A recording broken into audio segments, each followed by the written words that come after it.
Olá a todos, sejam muito bem-vindos a mais um vídeo.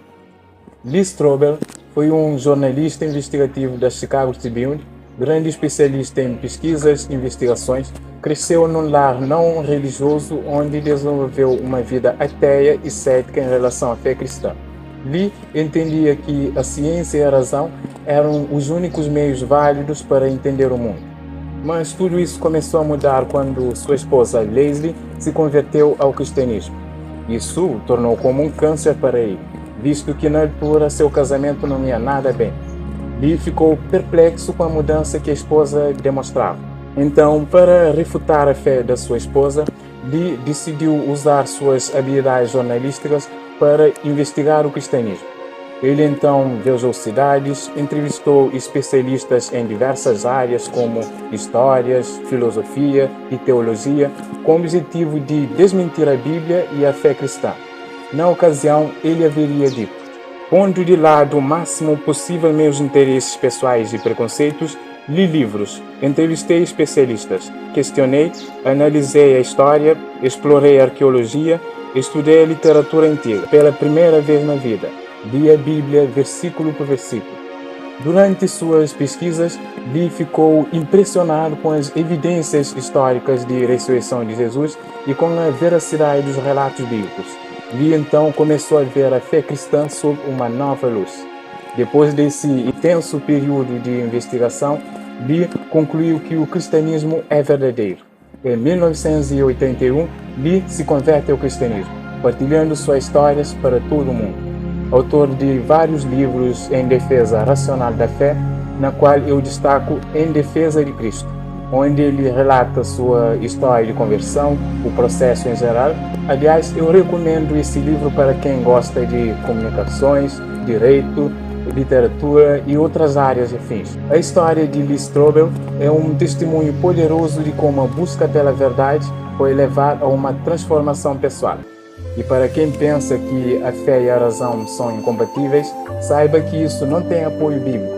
Veja, por exemplo, o que diz São Paulo em sua carta aos Romanos 12:1, que ofereçamos o nosso culto racional a Deus. Parafraseando o filósofo francês René Descartes, podemos afirmar que é necessário duvidar de tudo para poder crer em alguma coisa. Se você é um cético em relação à Bíblia, por que você não se desafia a sair da sua zona de conforto, investigando a Bíblia de uma forma crítica e aberta, vencendo seus preconceitos em relação ao desconhecido? Certamente você terá evidências que atestam para sua veracidade.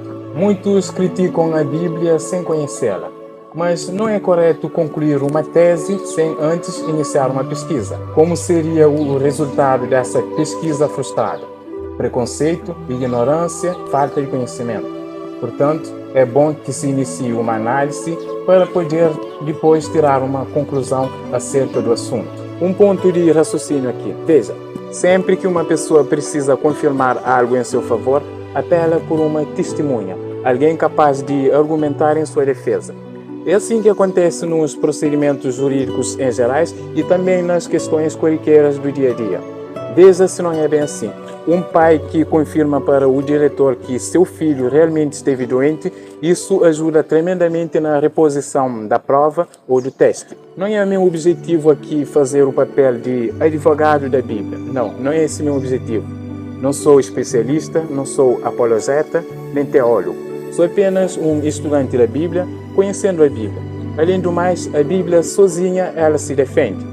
Escreveu alguém certa vez que, se você tiver a coragem de perguntar para a Bíblia igualmente terá a mesma coragem de responder para você. Portanto, não é meu objetivo advogar a Bíblia, mas sim testemunhá-la.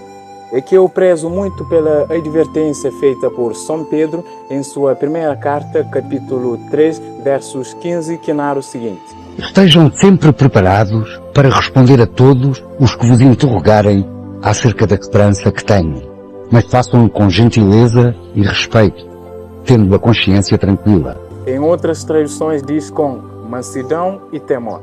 É só assim que podemos discutir com classe e respeito, mostrando as nossas convicções porque cremos naquilo e não noutro, mostrando assim o fruto do Espírito.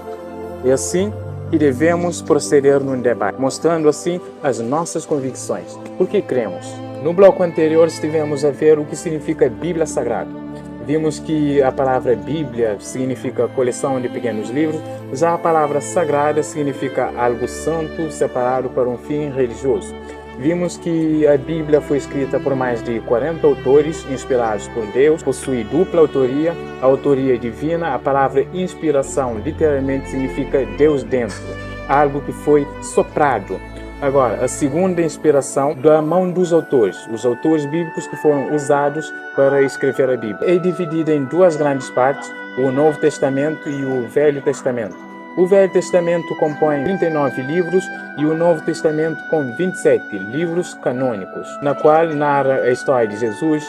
O Velho Testamento narra a vida dos profetas, dos patriarcas, a história do povo hebreu. Ela foi escrita por mais de 40 autores inspirados por Deus, usados em diversas condições sociais. Por exemplo, alguns estavam em prisões, outros no deserto, alguns em campanhas militares, uns no palácio.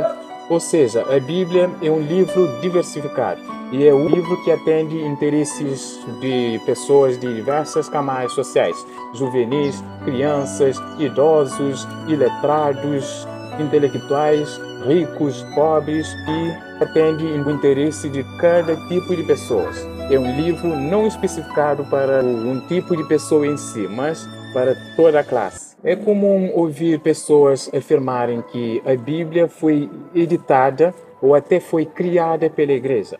Tal argumentação não possui cabeça nem tronco, ou seja, ela se sustenta em nada. Para quem conhece a história, sabe que a igreja, como instituição organizada, só surgiu por volta do século IV depois de Cristo. Nas décadas do século I depois de Cristo, os cristãos primitivos já tinham conhecimento de quais livros eram canônicos e não canônicos, ou seja, dos livros que eram inspirados por Deus e dos livros que não foram inspirados por Deus. Eles já sabiam quais livros é que faziam parte da Sagrada Escritura e quais livros é que não fariam parte da Sagrada Escritura. Deixa eu provar isso para você com a Bíblia.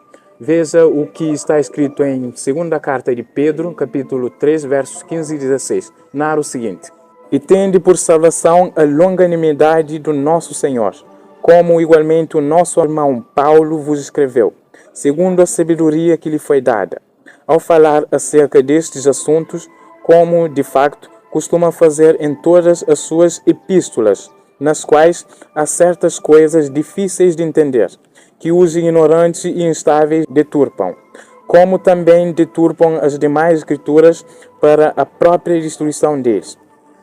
Ora, você entendeu o texto? Aqui Pedro está fazendo a menção às epístolas de Paulo. Paulo é o autor que mais escreveu o Novo Testamento. Pelo menos 14 cartas são da autoria dele. Pedro aqui está dizendo que as epístolas de Paulo também fazem parte da Sagrada Escritura, assim como as outras escrituras. Isso mostra claramente que cristãos primitivos da era apostólica já sabiam quais livros e quais é que fariam e não fariam parte do cânon bíblico ou da Sagrada Escritura. Segundo a crítica textual, ciência que estuda a composição dos textos antigos, quanto maior é o número de cópias de um texto antigo e menor é o intervalo de tempo entre a cópia e o original, maior é a confiabilidade do texto. Veja o quadro que vai aparecer na sua tela. Como você pode ver, os escritos de César, o imperador romano, datam dos anos 100 a 44 a.C. A sua cópia mais antiga data do ano 900 depois de Cristo. Possui um intervalo de tempo de 1000 anos entre a cópia e o texto original. Hoje, os escritos de César só têm 10 cópias. Os escritos de Platão datam dos anos 427 a 347 a.C. A sua cópia mais antiga data do ano 900 depois de Cristo. Possui um intervalo de tempo de 1200 anos entre a cópia e o texto original. Hoje, as cópias de Platão só têm 7. Já o Novo Testamento começou a ser escrito nos anos 40 a 100 depois de Cristo. As suas cópias mais antigas datam do ano 125 depois de Cristo. Possui um intervalo de tempo de apenas 25 anos a 50 anos. Hoje, Novo Testamento é o documento antigo que mais possui número de cópias, com cerca de 24.000 cópias. Vamos repetir. Segundo a crítica textual, quanto maior é o número de cópias e menor o intervalo de tempo entre a cópia e o original, maior é a confiabilidade do texto. Isso demonstra que a Bíblia é o livro mais confiável da humanidade. Bem, para um bom entendedor, meia palavra basta. Ouvi dizer certa vez que a Bíblia pode ser comparada a uma piscina cheia de água, onde possui uma parte rasa que até uma criança pode ficar de pé e outra parte mais afunda que até um elefante pode nadar sem qualquer problema. Essa ilustração só para mostrar que a Bíblia possui passagens de fáceis interpretações e passagens de difíceis interpretações, que não exigem muitas habilidades técnicas para sua compreensão. A Bíblia foi escrita num contexto histórico, social e cultural bem distante do nosso. Portanto, não é bom se retirar um versículo isolado da Bíblia para fazer uma interpretação. Seria uma interpretação errada e equivocada do texto bíblico, bem longe daquela mensagem que o autor bíblico quis. Deixa eu dar um exemplo. Se você abrir a sua Bíblia em Carta de Paulo aos Filipenses, capítulo 4, verso 13, narra o seguinte: tudo posso naquele que me fortalece. Verso bonito e muito conhecido, mas como é usado de forma errônea e equivocada. Esse texto é comumente usado para fazer justificação a realizações pessoais, enquanto no contexto original, esse texto está falando de enfrentar tanto a abundância quanto a escassez. É só ler os versos anteriores e os versos posteriores e entender bem o contexto. Como diz um grande ditado, texto fora de contexto vira pretexto. Ler a Bíblia fora do seu contexto pode criar fanatismos, heresias e doutrinas falsas. Portanto, não é bom retirar versículos isolados para entender a Bíblia. E para finalizar o nosso tema, deixe-me apresentar 3 testemunhos de pessoas cultas e intelectuais que deram acerca da veracidade da Bíblia para a sua vida. Francis Bacon, chanceler inglês, pai do moderno método científico. Há 2 livros que devemos sempre estudar: as Escrituras, que nos previnem do erro e revelam a vontade de Deus, e a criação, que nos expressa o seu poder. Isaac Newton, famoso descobridor da lei da gravidade. Nós encontramos mais marcas da autenticidade da Bíblia do que da história secular. Louis Pasteur, famoso químico francês, inventor de várias vacinas para diversas doenças. Quanto mais leio a Bíblia, mais minha fé aumenta. Este livro, de facto, é a revelação de Deus na história dos homens. Este livro contém uma mensagem real.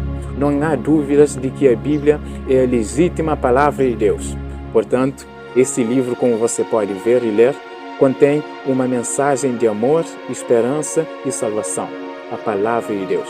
Podemos dizer que as religiões mundiais são tentativas de levar o homem a Deus, mas esse livro traz uma proposta diferente. É Deus vindo até o ser humano. Portanto, estude a sua Bíblia sempre para ver as lindas mensagens que a Bíblia contém. E lembre-se, a Bíblia é como um espelho.